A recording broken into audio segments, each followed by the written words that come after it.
Hello বন্ধুরা, দেখো আজকের মক টেস্টের যে মোস্ট ইম্পর্ট্যান্ট 5টা প্রশ্ন, তার মধ্যে প্রথম প্রশ্ন কি বলছে?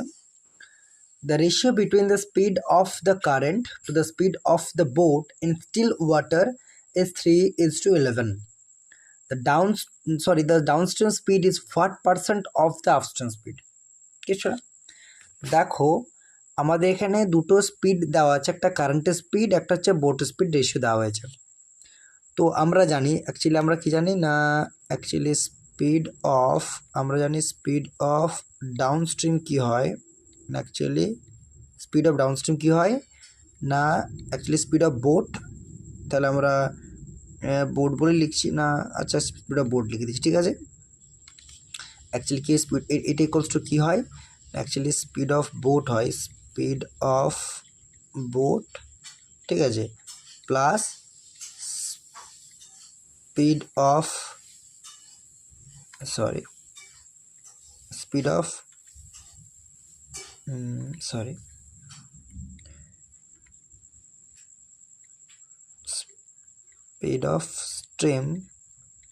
speed of boat plus speed of stream by আমরা 2 জানি, সরি বাই 2 হয় না, অ্যাকচুয়ালি একটু ভুল বলছি। স্পিড অফ ডাউনস্ট্রিম অ্যাকচুয়ালি হয় স্পিড অফ বোট আর স্পিড অফ স্ট্রিমের যোগফল, অর্থাৎ নৌকার বেগ প্লাস প্রবাহের বেগের যোগফল, এটা হয় অ্যাকচুয়ালি স্পিড অফ ডাউনস্ট্রিম হয়, এটা অ্যাকচুয়ালি স্পিড অফ ডাউনস্ট্রিম হয়, ঠিক আছে, স্পিড অফ ডাউনস্ট্রিম। আর যেটা হয় স্পিড অফ যেটা আপস্ট্রিম হয়, স্পিড অফ আপস্ট্রিম যেটা হয় সেটা অ্যাকচুয়ালি কী হয় না, এটা ইকুয়ালস টু কী হয়, actually speed of boat minus speed of stream, ঠিক আছে। তার মানে ডাউনস্ট্রিমের বেগটা কী হয়, আমাদের যেটা নৌকার বেগ আর স্রোতের বেগের যোগফল হয়, আর আপস্ট্রিমের বেগটা কী হয়, নৌকার বেগ থেকে স্রোতের বেগটাকে বাদ দিতে হয়। তাহলে এখানে দেখো আমাদের কী দেওয়া হয়েছে, অ্যাকচুয়ালি কী দেওয়া হয়েছে, কারেন্টের স্পিড আর বোটের স্পিডের রেশিও দেওয়া হয়েছে। তাহলে আমাদের চেয়েছে ডাউনস্ট্রিম বেগটা আপস্ট্রিম বেগের কত পার্সেন্ট। তাহলে এখন আমরা স্পিড অফ কী করবো না, স্পিড অফ ডাউনস্ট্রিম করব, ঠিক আছে। স্পিড অফ ডাউনস্ট্রিম যদি করি এটা কী হয়ে যাবে, তার মানে অ্যাকচুয়ালি 3 প্লাস 11 ইকুয়ালস টু 14, এটা হয়ে গেল। আর স্পিড অফ আপস্ট্রিম যদি করতে চাই, স্পিড অফ আপস্ট্রিম যদি আপস্ট্রিম করতে হয় সেটা কী হবে না, 11 মাইনাস 3 ইকুয়ালস টু 8, ঠিক আছে। তাহলে বলছে স্পিড অফ ডাউনস্ট্রিমটা, অ্যাকচুয়ালি ডাউনস্ট্রিমের বেগটা আপস্ট্রিম বেগের কত শতাংশ, ঠিক আছে। তা দেখো এখন কি বলেছে, এখন যদি 4 দিয়ে কাটি, 4 2 4 25 100 হয়, আর 2 7 14 হয়, আর 7 75 175, তাহলে 175% অ্যাকচুয়ালি ডাউনস্ট্রিম বেগটা আপস্ট্রিম বেগের 175%, ঠিক আছে। পরের প্রশ্ন, what is the value of sine 37 cot 40 plus cot 60 tan 50 sec 53? খুব সুন্দর একটা কোশ্চেন দিয়েছে। দেখো এখান থেকে আমরা কি করতে পারি, এখন আমরা অ্যাকচুয়ালি দেখো এই যে সেক 53 রয়েছে না, সেক 53 আমরা যদি সাইন আনতে চাই তাহলে প্রথমত আমি লিখি, অ্যাকচুয়ালি আমার হয়ে গেল সাইন 37 কট 40 সাইন 37 ডিগ্রি কট 40 ডিগ্রি, ঠিক আছে, কট 60 ডিগ্রি, ট্যান 50 ডিগ্রি, আর সেক 53, তাই না, এটা আমাকে অ্যাঙ্গেল দেওয়া হয়েছে।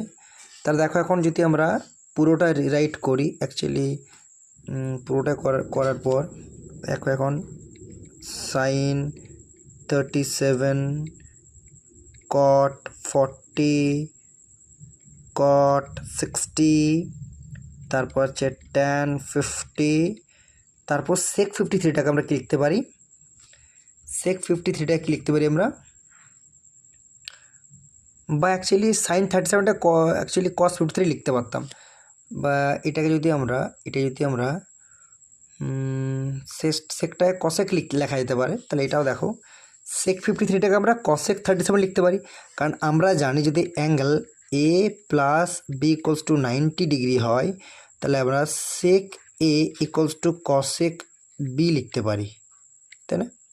সরি, সেক এ সমান কসেক বি লিখতে পারি, ঠিক আছে?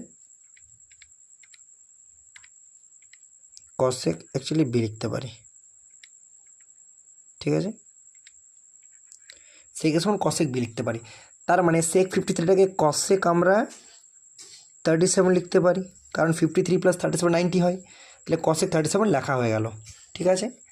এরপর দেখো, তাহলে এটাকে আমরা এখন মুছে দিই। এরপর দেখো, এরপর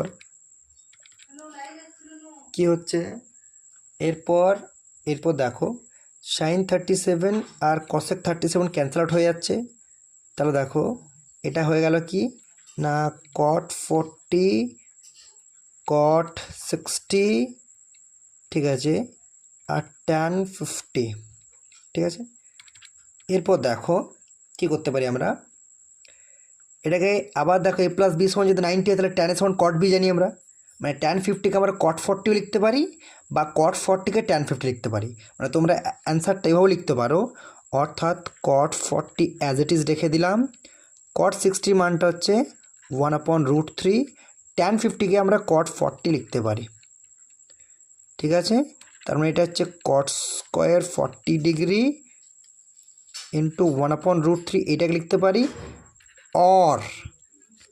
অর এটাকে লিখতে পারি যে আমরা কট স্কোয়ার 40 মানে কিন্তু ট্যান স্কোয়ার 50 ইন্টু 1/√3, আমরা যে কোনো একটা অ্যান্সার, এবারে আমাদের অপশন যেভাবে দেওয়া থাকবে আমরা অ্যান্সারটা সেভাবে টিক করব, ঠিক আছে? Next question, Rohan invested equal amount of money যায়, সরি বন্ধুরা একটু ইনকনভিনিয়েন্স জন্য সরি বন্ধুরা ইন্টারাপশনের জন্য, আসলে কারেন্ট ছিল না তো হঠাৎ কারেন্ট এলো, তার জন্য মা ডাকসাথে যেতে হলো, তো sorry. Rohan invested equal amount of money in both compound and simple interest at the rate of 11%. After 2 years the difference in interest amount was is এত, কিচ্ছু না, 11% সুদের হারে 2 বছরের চক্রবৃদ্ধি সুদ একই টাকার ওপর সরল সুদের পার্থক্য দেওয়া হয়েছে, তাহলে 11% সুদের হারে 2 বছরের সিম্পল ইন্টারেস্ট কী হবে? সিম্পল ইন্টারেস্ট কী হবে? 22% হবে, আর এই 2 বছরে 11% সুদের হারে কম্পাউন্ড ইন্টারেস্ট কী হবে? কম্পাউন্ড ইন্টারেস্ট অ্যাকচুয়ালি কী হবে? অ্যাকচুয়ালি সাকসেসিভলি হবে, অর্থাৎ 11 প্লাস 11 ইন্টু 11/100, প্রত্যেকে জানি আমরা অ্যাকচুয়ালি 22 প্লাস 1 টু 1/100, তার মানে 22 প্লাস 1.21, তাহলে যোগ করছি না এই কারণ এটার ওভারঅল পার্সেন্টেজ হয়ে যাবে, কারণ এর পার্থক্য চেয়েছে, দেখো এখানে 22%, এখানেও 22, তাহলে পার্থক্য এইটুকুর জন্য হচ্ছে সাকসেসিভলি, তার মানে এই যে 1.21 এটার ভ্যালু বলা হয়েছে কত? 605 টাকা, ঠিক আছে? তাহলে এখান থেকে পাচ্ছি একের ভ্যালু কত পাচ্ছি আমরা? 500, ঠিক আছে? আর 100 হয়ে গেলে আমাদের কী হবে? মূলধনটা হয়ে যাবে, তাহলে 100 বলে কত হয়ে যাচ্ছে? 50,000 টাকা, ঠিক আছে? মানে এই টাকাটা তার মানে আমাদের কী দাঁড়িয়ে গেল? মূলধন দাঁড়িয়ে গেল, ঠিক আছে? মানে এই 50,000 টাকাটা আমাদের মূলধন, ঠিক আছে? এই যে 50,000 টাকা পেলাম, এই 50,000 টাকাটা আমাদের মূলধন, অ্যাকচুয়ালি আমাদের প্রিন্সিপাল, তাহলে অ্যাকচুয়ালি এই প্রিন্সিপাল, ঠিক আছে?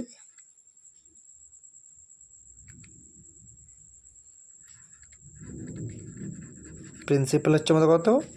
50,000 টাকা, ঠিক আছে? এরপর কি বলেছে? What will be the interest on money put on compound interest after 3 years, মানে এই টাকাটারই 3 বছরে ওই সুদের হারেই আমাদের সুদটা কত? তো দেখো 11% সুদের হারে যদি আমরা করতে চাই তাহলে সুদের হারটা কত বের করতে সাকসেসিভলি হবে? প্রথমে আমরা 2 বছরে দেখতে পেয়েছি কত হচ্ছে, এই যে এটা দেখতে পেয়েছি, আর করছি না আমরা, 2 বছরে পেয়ে গেছি আমরা 23.21%, অ্যাকচুয়াল 2 বছরে, তা 23.21% এটা 2 বছরে পেয়েছি, এটা আফটার 2 years, ঠিক আছে? এই 2 বছরে আমাদের কম্পাউন্ড ইন্টারেস্ট 11% সুদের হারে 23.1%। আরও 11% সুদের হার আরও একটা বছর সাকসেসিভলি হবে, তার মানে তারপর আলটিমেট পার্সেন্টটা কি 23.21 প্লাস 11 প্লাস 23.21 ইন্টু 11/100, এটাই আবার কত সাকসেসিভলি, ঠিক আছে। তাহলে এটা কিন্তু 11, তাহলে এটা হয়ে যাবে 34.21 প্লাস কত হয়ে যাচ্ছে দেখো, এটা যদি আমরা করি অ্যাকচুয়ালি 11 দিয়ে গুণ করি, তারপর আবার 100 দিয়ে ভাগ করে দেবো, সুবিধা হবে। তাহলে 11কে 11 1 থাকে, 11 2 22, 22 1 23, 3 হাত থেকে 2, 11 3 33 33 35, 5 হাত থেকে 3, 11 2 22, 22 7 3 25, ঠিক আছে। তাহলে দেখো এমনি দুটো পদ দশমিক ছিলই, তাহলে আর দুটো পর অ্যাকচুয়ালি দুটো পদ দশমিক তো ছিলই, আরও 100 দিয়ে ভাগ হচ্ছে আর দুটো পর, টোটাল 4টা পদ দশমিক হবে। তাহলে আলটিমেট আমরা এখানে দশমিকটা করে দিলাম, ঠিক আছে। তাহলে 34.21 এটা হচ্ছে, মানে অ্যাকচুয়ালি এটা কত হচ্ছে 36.7631%। আলটিমেট এইটা আমার সুদের হয়ে গেল 3 বছর 11% সুদে, ঠিক আছে। তাহলে তাহলে যদি 11% সুদে হারে 3 বছরে সুদ এটা মানে সুদের হার এটা হয়ে যায়, তাহলে 50,000 টাকায় অ্যাকচুয়ালি এই টাকাটার উপর সুদ চাই আমার 50,000 টাকা, ঠিক আছে, এটাই প্রিন্সিপাল। তাহলে 50,000 টাকায় 36.7631% সুদের হারে সুদটা কত, ঠিক আছে, এটা হয়ে যাবে। তো 2 শূন্য ক্যান্সেল আউট হয়ে যাচ্ছে, মানে অ্যাকচুয়ালি 500 ইন্টু এইটা হচ্ছে মানে 5, আর 2 শূন্য ওই দিকে চলে গেল, মানে 3676.31 এই টাকাটা আসছে, ঠিক আছে। তাহলে দেখো যদি আমি আলটিমেট গুণ করি, 5 একে 5, 5 3 15, 5 হাত থেকে 1, 5 30, 30 থেকে 31 হাত থেকে 3, 5 থেকে 35, 35 3 38, 8 থেকে 3, 5 6 30, 30 33 3 হাত থেকে 3, 5 থেকে 15 3 18, একটা দুটো পর দশমিক, মানে অ্যাকচুয়ালি 18,381.55, তাই না, মানে অ্যাকচুয়ালি 18,381.55 বা এটা নিয়ার ইকুয়ালস টু হয়ে যাবে 18,381 টাকা, ঠিক আছে। এবারে তোমাদের অ্যান্সার যেমন দেওয়া থাকবে, অপশন যেমন চাইবে অ্যাকচুয়ালি অপশন দিয়ে সেরকম আমরা অ্যাকর্ডিংলি অ্যান্সার আমরা পুট করব, ঠিক আছে। কনসেপ্টটা মাথায় রাখলেই হবে, ঠিক আছে। নেক্সট কোয়েশ্চেন,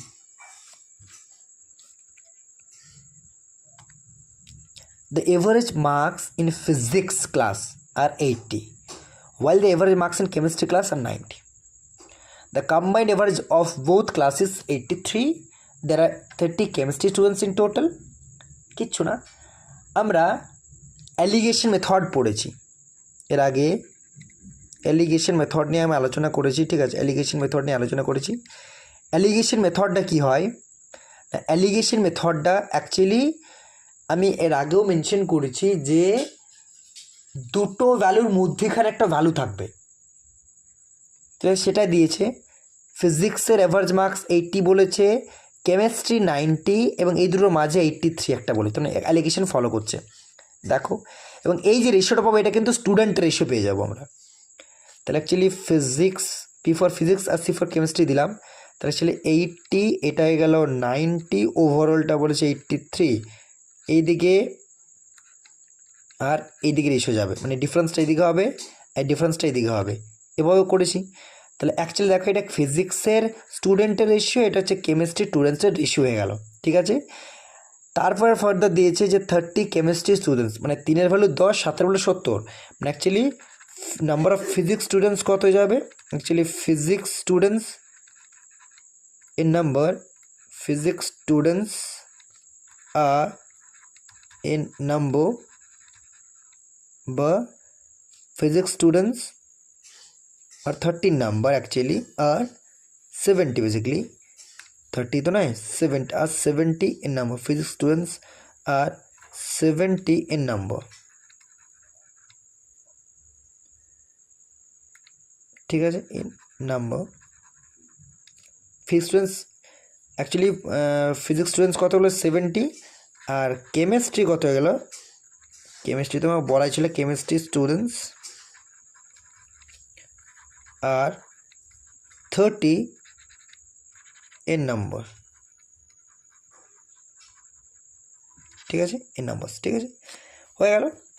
এরপর কি বলেছে দেখো, ফার্দার কি বলেছে, ফার্দার আমাকে কি জানিয়েছে, আমাকে বের করতে কি হবে, না, বলেছে যে এরপর ফিজিক্সে 10 জন ছিল যারা রয়ে গেছে, যাদের এভারেজ কিন্তু 700, মানে অ্যাকচুয়ালি 78। এখানটা ভালো করে, what will be the combined average of 10 physics students with an average of 78 marks left in the class. মানে বলেছে যে বাকি যে 10 জন ফিজিক্স স্টুডেন্ট যাদের এভারেজ মার্কস 78 ছিল, সেইগুলো নিয়ে ওভারঅল যে ফিজিক্স স্টুডেন্টসের এভারেজটা সেটা আমাকে বের করতে হবে। এই জায়গাটা নোট করার মতো ছিল কিন্তু। এই জায়গাতে অনেকেই ভুল করে যে ওভারঅল বলতে হয়তো ফিজিক্স কেমিস্ট্রি মিলে বলছে, না, ফিজিক্স কেমিস্ট্রি মিলেমিশে বলছে না, এটা কেবলমাত্র ফিজিক্স স্টুডেন্টসদের ওভারঅল এভারেজটা চেয়েছে। তাহলে total number of physics students 70, ফিজিক্সের এভারেজ কত বলেছে 80, তাহলে total number of actually total marks of physics students কত হয়ে যাবে না, total actually marks of physics students কত হয়ে যাবে না 70 × 80 = 5600, ঠিক আছে, হয়ে গেল। এরপর বলেছে 10 জন কিন্তু ফিজিক্সের রয়ে গেছে, তাহলে এটা হয়ে গেল। এরপর প্লাস কিন্তু 780 হয়ে যাবে, ঠিক আছে, তাহলে টোটাল হয়ে যাবে 6380, ঠিক আছে। এরপর দেখো, এরপর আগে কিন্তু আমাদের 80 জন ছিল, এখন 10 জন কাউন্ট করব, কারণ এভারেজ বের করছি ওভারঅল, এটা হয়ে গেল।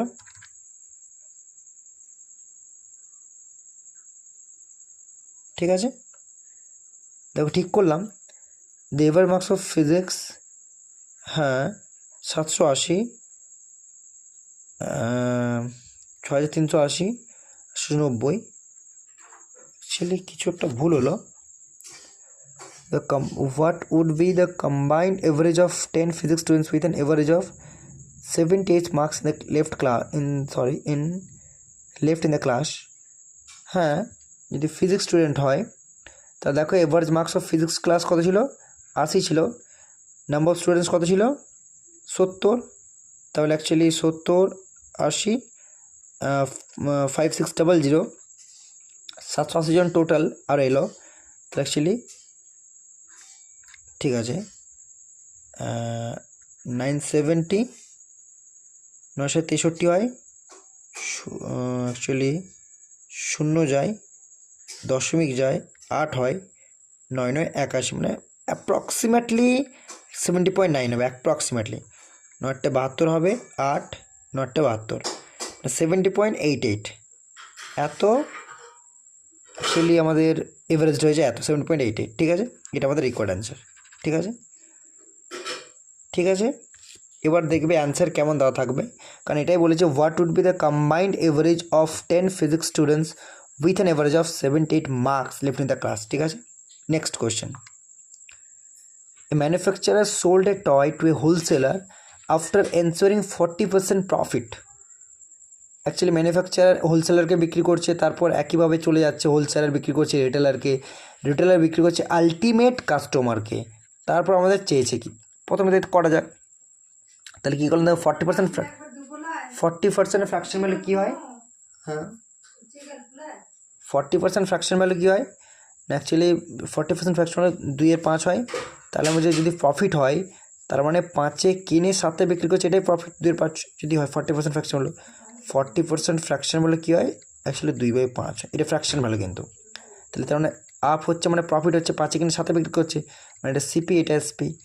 এরপর কী বলেছে, এটা বিক্রি করছে হোলসেলারকে বিক্রি করছে, তার মানে হোলসেলারটা ক্রয় মূল্য, একই সাথে এটা ম্যানুফ্যাকচারের বিক্রয় মূল্য এবং হোলসেলারের ক্রয় মূল্য, হোলসেলার সেটাকে 30% প্রফিটে ক্রয় করছে, মানে সরি অ্যাকচুয়ালি আমাদের হোলসেলার সোল্ড 30% প্রফিট, তাই না, তাহলে অ্যাকচুয়ালি দেখো হোলসেলারটা ক্রয় মূল্য, এবার এই 30% কত হয়ে যাবে 3/10, মানে অ্যাকচুয়ালি 9.1, মানে অ্যাকচুয়ালি এটা ম্যানুফ্যাকচারের, অ্যাকচুয়ালি আমি যদি বলি তাহলে এটা দাঁড়িয়ে গেলে কি, এটা ম্যানুফ্যাকচারের ক্রয় মূল্য, তাহলে সিপি অফ ম্যানুফ্যাকচার, এটা ম্যানুফ্যাকচার এমএফ, ঠিক আছে, ম্যানুফ্যাকচার, এটা ম্যানুফ্যাকচার।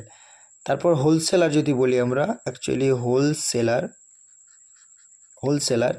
হোলসেলার যদি নাম্বারে যায় তাহলে অ্যাকচুয়ালি হোলসেলারের ক্রয় মূল্য কত হয়ে যাবে, সরি এটা ক্রয় মূল্য, এটা বিক্রয় মূল্য ম্যানুফ্যাকচার, তাহলে হোলসেলার ক্রয় মূল্য, এটা হোলসেলার বিক্রয় মূল্য কত হয়ে যাবে না এটা হয়ে যাবে 9.1, কারণ 7-30% অ্যাকচুয়ালি কী হয় না 7-30% মানে অ্যাকচুয়ালি 130/100,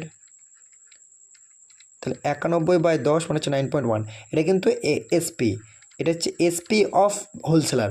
আবার যেটা হোলসেলারের এসপি বা বিক্রয় মূল্য বা সেলিং প্রাইস, সেটাই কিন্তু আমাদের যে রিটেলারের আমাদের কী হয়ে যাবে রিটেলের ক্রয় মূল্য। তাহলে রিটেলের ক্রয় মূল্য এটা, আবার এরপর কি আসবে রিটেলার আসবে, তাহলে রিটেলার এটা আসবে রিটেলার, ঠিক আছে। এটা হয়ে গেল হোলসেলার, এসপি হয়ে গেল। তা রিটেলের ক্রয় মূল্য এটা দাঁড়িয়ে গেল। এবার 10% লস, তাহলে 10% লস বলতে 9.1 ইন্টু 90%, 9/10, ঠিক আছে। ঠিক আছে, ওভারঅল আমরা এটা কী পেয়ে যাবো বিক্রয় মূল্য পেয়ে যাবো। তাহলে অ্যাকচুয়ালি কী দাঁড়িয়ে গেল 9 × 9 = 81, তাহলে অ্যাকচুয়ালি কী দাঁড়িয়ে গেল একটা দশমিক ছিলই, আর একটা দশমিক মানে দুটো দশমিক 8.19, তাহলে 8.19 কী দাঁড়িয়ে গেল রিটেলারের বিক্রয় মূল্য দাঁড়িয়ে গেল। আবার যেটা রিটেলারের বিক্রয় মূল্য সেটা কিন্তু কাস্টমারের ক্রয় মূল্য, মানে এটি এসপি অফ রিটেলার। তাহলে ঠিক আছে, রিটেলার যেমন এটি এসপি অফ ম্যানুফ্যাকচার ছিল, এটা এসপি ছিল, তাই না। সেই ম্যানুফ্যাকচার এসপিটাই হোলসেলারের সিপি, আবার যেটা হোলসেলার এসপি সেটা রিটেলার এসপি, ঠিক আছে, সরি যেটা হোলসেলারের এসপি সেটা রিটেলার সিপি, আবার রিটেলের যেটা এসপি অর্থাৎ সেলিং প্রাইস সেটা আমাদের কাস্টমারের সিপি। তাহলে আলটিমেট আসছে কাস্টমার, ঠিক আছে। তাহলে এই কাস্টমারটা যেটা পেলাম, এই যে কাস্টমারটাকে পেলাম আমরা, অ্যাকচুয়ালি কাস্টমার কি বলছে এটা কিন্তু আমাদের হোলসেল রিটেলারের এসপি মানে কাস্টমারের সিপি। তাহলে কি হচ্ছে কাস্টমার কত টাকায় কিনেছে না 196.56 টাকায় কিনেছে, ঠিক আছে। তার মানে এই যে রেশিওটা পেয়েছি, অর্থাৎ এই যে আলটিমেট রেশিওটা পেলাম আমরা, মানে 80, এটাই তো কাস্টমার এটা আমাদের সিপি, কাস্টমার সিপি করছে কি 8.19, এটা তো সিপি কাস্টমারের, ঠিক আছে। তাহলে যে 8.19 এই ভ্যালুটাই না আমাদের 196.56, দুটো দশমিক তুলে দিলাম, ঠিক আছে। মানে একের বলে কত হয়ে যাবে 19656/819, এটা হয়ে গেল। এবার what is the actual cost price of the toy. Actual cost price তো আমাদের 5 ছিল প্রথমে, ম্যানুফ্যাকচার যেখান থেকে সেটা অ্যাকচুয়াল হবে, ম্যানুফ্যাকচার যেখান থেকে সেটা অ্যাকচুয়াল হবে। তো অ্যাকচুয়ালি 5-এর ভ্যালু একের বলে যদি এত হয়, তাহলে 5-এর ভ্যালু কত, 5 রেশিওর ভ্যালু কত হচ্ছে 19656/819 × 5।